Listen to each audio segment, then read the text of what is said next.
what's really amazing to me is the history of UMS starting really exclusively as a classical music institution, really from the very beginning, and really under your leadership and under Ken Fisher's leadership, blossoming into this multi-dimensional, vibrant platform, not only for great music of different genres, but for dance and especially for theater. So I'd love for you to talk about the theater series for next year. We'll kick it off with the US debut of a really celebrated and in some ways legendary Greek theater maker named Dimitris Papayannou, and his ensemble performing a work called The Great Tamer. It's certainly and defiantly living in a contemporary space. There are no words.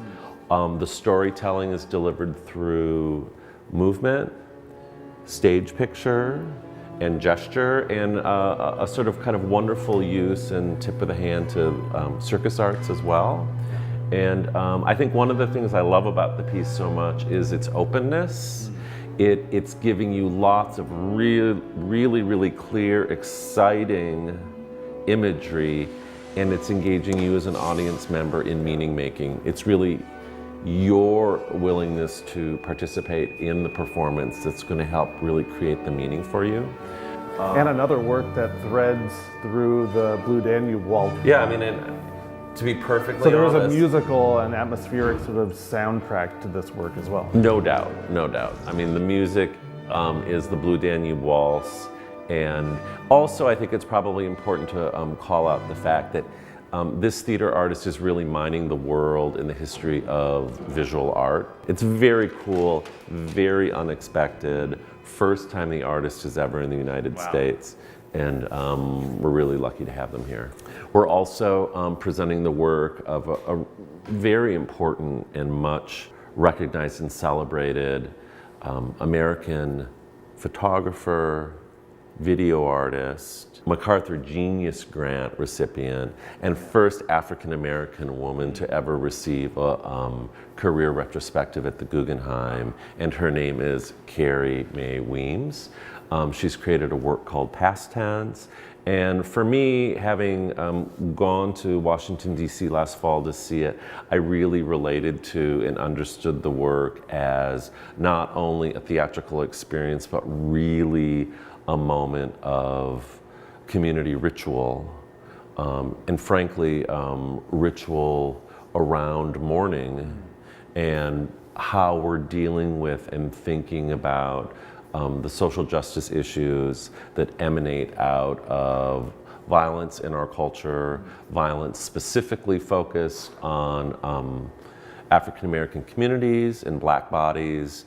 Her time here at the university over the course of the week will be, I'm sure, very rich, powerful, and meaningful. And she's really thinking about this work and tying it back also to a classical text, Antigone, which really has at the center of it this question of how do we mourn and how do we bury our brothers.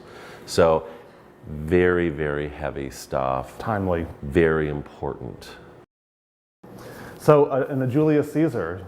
Yeah, yes, a Julius Caesar. And not as just well. a Julius Caesar. Not just a very Julius interesting Caesar. Julius Caesar. This is really going to, I think, challenge people's perspectives on what Shakespeare can and should look like on stage. It grew out of a partnership between a French theater director named Arthur Nociel and the American Repertory Theater in Boston.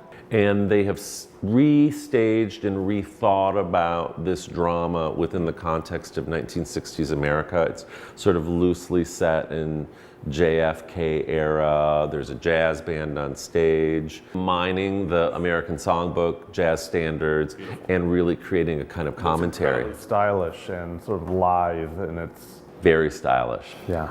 Yeah, and then certainly not the last piece of theater, but a new work which will receive its world premiere performance here at the University of Michigan.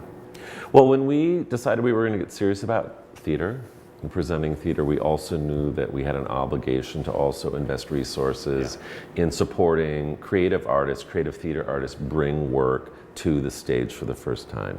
And so we're really thrilled to be able to work with Bryce Dessner of the National, who's composing, Daniel Fish, who's directing, Robert O'Hara, who's writing the libretto, and it's all being put in service to a music theater work that's going to explore the meanings and the reverberations of the photography of Robert Mapplethorpe. Everyone will assemble here in Ann Arbor for 2 weeks.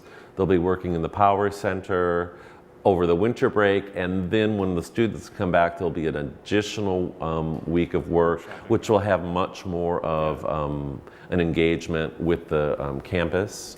And that will culminate in 2 or possibly 3 public performances. Before it's set on its way, it will go to New York, it will be seen in London, Paris, LA will get a piece of the action. I mean, it's really hopefully gonna a great project, but a great group of co-commissioners and partners internationally, and shows the depth and ability of UMS to really work at the very, very highest level.